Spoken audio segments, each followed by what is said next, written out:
I've just been for my regular blood test appointment and I was a bit disappointed because of the fact that it wasn't the regular people that I would see. It wasn't Marcelo and the other guy. It was someone completely different that I hadn't seen before. And I struggle quite a lot to admit to myself what's going on in my life. It's just what happens and has happened and probably will continue to happen. I just really wanted to talk to them, like familiar people, about actually starting testosterone injections, but this different person, I have no idea who he is, and it just the conversation about starting the injections just didn't really happen at all. I sort of asked a question about it, but he was like, yeah, you're gonna have to come in basically once a month or once every 3 weeks, and then after a certain period of time, you're gonna have to come in 6 weeks and then 12 weeks. It's not something that you can do just having the 6 weeks or 12 weeks straight away. And I was like, that's just like the same information I've been told before.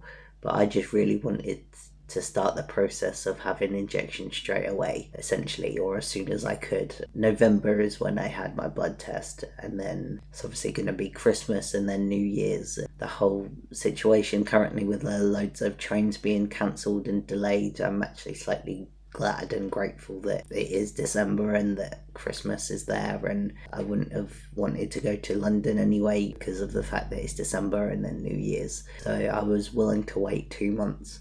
But now I have to wait 6 months until my next blood test because the guy said that my levels were good and that I was adapting well to the gel, and then basically he didn't see a need or a reason for me to come in after 3 months, which would have been February time. Actually gonna really miss having to go there every 3 months. I know I've said it's expensive to get there, which it is. I'm not at all paying for TransPlus to provide me with gender affirming healthcare or anything like that. It's all done through the NHS, so I'm not paying for them to give me what I need. It's free. The only thing I'm paying for is the train, which I'm glad for and grateful for. It's just the injections is what I want. I didn't even realise that gel was even an option. It's been a year that I've been on gel already. Like 6 months ago, I wanted to change to the injections. And there's so many different reasons why I want to go on the injections. I do think the gel is changing my body and my voice and everything like that, which is exactly what I want and need to happen. It's going too slowly.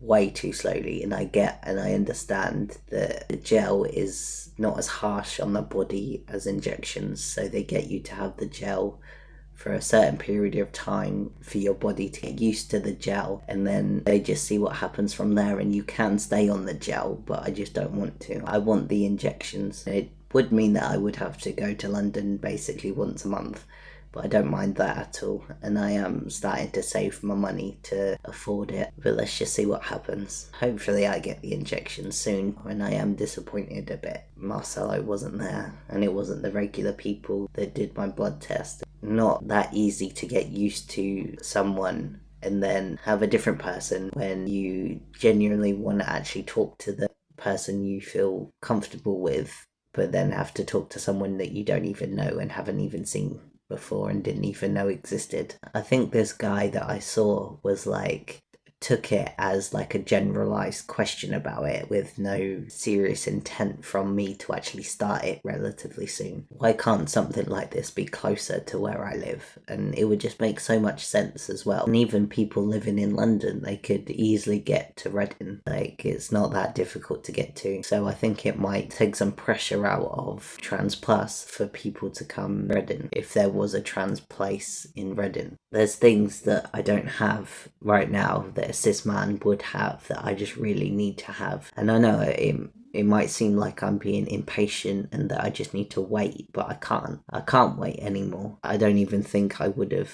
lasted this long in life without Trans Plus and starting my medication when I did and started medically transitioning when I did. Really annoying that I didn't get the same people again. Swapping and changing person to do my blood test, it's like hard to build a relationship up with these people and get used to them and get comfortable with them to actually tell them the truth. So I've made the decision to start injections rather than keep going with the gel, as it is just getting to me. I know it's a simple thing to do. I get that, I understand it, but it's just like there's been so many times recently that I've just not remembered if I've taken it or if I have taken it, and I might have had days where I haven't taken it, and then some days where I've done it twice or potentially done it twice. Is like today. I do not know if I took it earlier, if I didn't take it earlier, so I've just done it again, and I don't even know if I've done it twice today or once. I have no idea. I cannot remember in any way, shape or form, and I get that it's my problem and my responsibility to do this.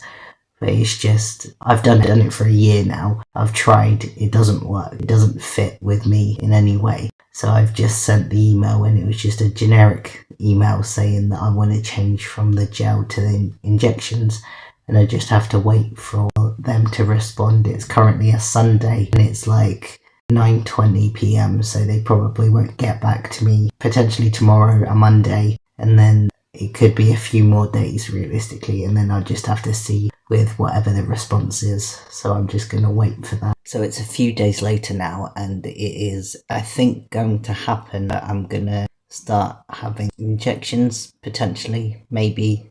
The email I sent, I got a response the next day. It says, "Thank you for your email. I think that you would need to see a nurse. Is there any day and time you can or can't do?" I responded to that with days I can and can't do, and then I got a reply email saying, "You're now booked in to see the nurse on Thursday the 23rd of January at 2:30. So I have an appointment already to see the nurse about switching from gel to injections. I was just thinking to myself, I need to check to see if that's the same day as my top surgery check-in appointment, but that appointment is in February, not January, so I'm alright with that. That it's not 2 appointments on one day, roughly at the same time. It's 2 different months that those appointments are going to happen in. It is 20th of January and my appointment's the 23rd of January, so I've got 3 days, or at least 2 and a bit days until I get talk to the nurse about starting injections. I have no idea what would happen in that appointment. I don't know who the nurse is.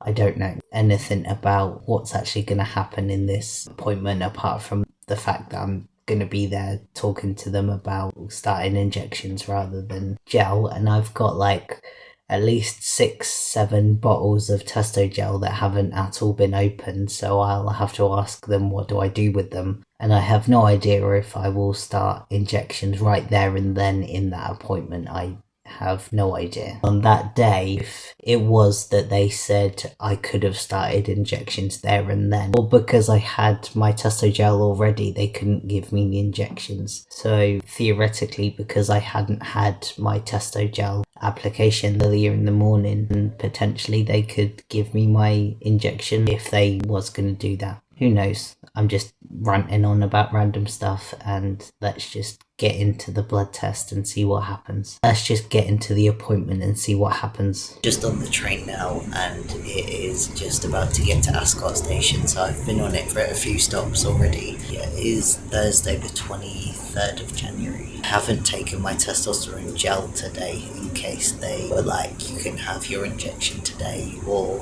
whenever. So that's why I didn't take it today. I'm starting to think that I probably should have taken it in case they do a blood test for me to come in next week to have an injection. I don't know what they're going to do. So I'm in here having my appointment and I think I'm going to get injections. Let's just hope I do. So it is a few days later after my appointment. I got home after the appointment and I was just so tired that I just got straight into bed basically. I waited a few days after just to see how I felt after what happened in the appointment, and now I'm just going to tell you about it. I went into the appointment thinking that it'd be like a general appointment where we would just talk about testosterone options again and then the different injections and stuff like that. I didn't expect to start the injections straight away, but that is exactly what happened. I went in there, talked to the very nice nurse that I haven't seen or heard of before, spoke to each other, and it was really nice. We went into quite a lot of detail about different things, my mental health style, basically, just that kind of stuff, and whether or not I understood testosterone, the reasons why I wanted to change from one to the other, from gel to injections. And then she went off to go speak to a doctor. She was a nurse, and she went to speak to a doctor to see whether or not I could have the injections if I fit the criteria, and I guess I do, because she came back in saying the doctor approved the switch to injections. So I've now had my first injection, and it is Nebido. Next getting my next injection the 6th of March, I believe. And I also had my blood test done there as well today as that. And then I had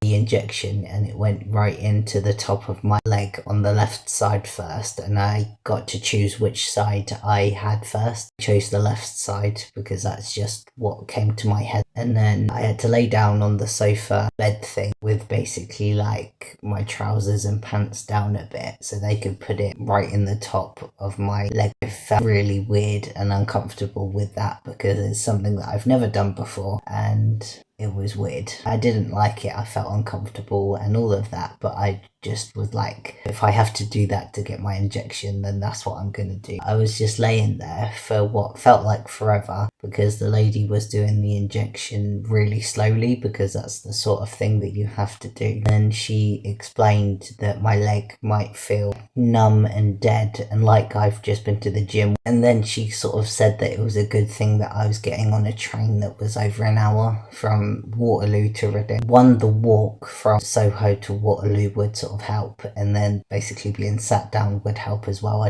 I'm not a doctor or a nurse. I don't understand why, but that's just what happened and what she said. And when I was on the train, my leg started to go so dead and funny and numb because of the injection. It wasn't like completely numb. I still knew I had a leg and everything like that. If I hadn't had the injection, that wouldn't have happened. But it wasn't like painful. It was just like pins and needles, basically. That's what it felt like. I just really had to stand up, and that's what I did as the train was more or less right at Reading station. So I got up and stood up, waited for the train to stop and the doors to open, and I got out. When I did get home, I was just so tired that I just wanted to go to sleep. I think I might have been like half asleep for like 3 hours, but not actually fully asleep. But I could feel my leg was actually starting to hurt quite a lot, and it was difficult for me to actually get to sleep. And I think I must have had about 3 hours of genuine sleep that night because where I had my injection was painful and it was hurting quite a lot. And then the next day, the lady said it would feel like I've just been to the gym, like my whole left leg would feel like that, and it really did. I just had to get up and walk around quite a few times, which I did, and then stretch it out basically, which helped a lot. And now it's 25th, so 2 days later, my leg pins and needles and pain has drastically reduced. I haven't taken any pain meds at all. I've just left it without stuff like that. Did sort of ask about the one that's every month or every 3 weeks. But we both thought that it wasn't really worth it, really, because I'd be having to go there every month, and that isn't at all sustainable for me to do because I had to borrow money from other people to get to my appointment 2 days ago. Every month I'd have to be paying to get there every month, and it wouldn't be sustainable, so we chose Nebido, the price basically of basically the train tickets and all of that kind of stuff. So we chose Nebido. I'm next there the 6th of March, so let's just hope that my body doesn't have any reactions to it or anything like that, and I can just keep going with the injections. But this is my first one, and I'm super happy, super excited. Did not expect it in any way because I thought I'd have to go there first 2 days ago, and then a week, 2 weeks later, have to go there for my injection, which I didn't have to do, which is a good thing. It does feel really weird that I'm not having to do something every day, so taking the testo gel. I know I have found it annoying to do it every day, and I've done it at different times of the day, just about remembering to do it, and then doing it just when I wake up, and then in the middle of the day, and just random different times of the day, which is not what you're supposed to do, but it does feel weird not having that to do every day. But that was literally the biggest reason why I wanted to change. I'm now on testosterone injections and it's libido. Let's just hope things can start changing a lot more, a lot better, just a lot quicker. Let's just see what happens.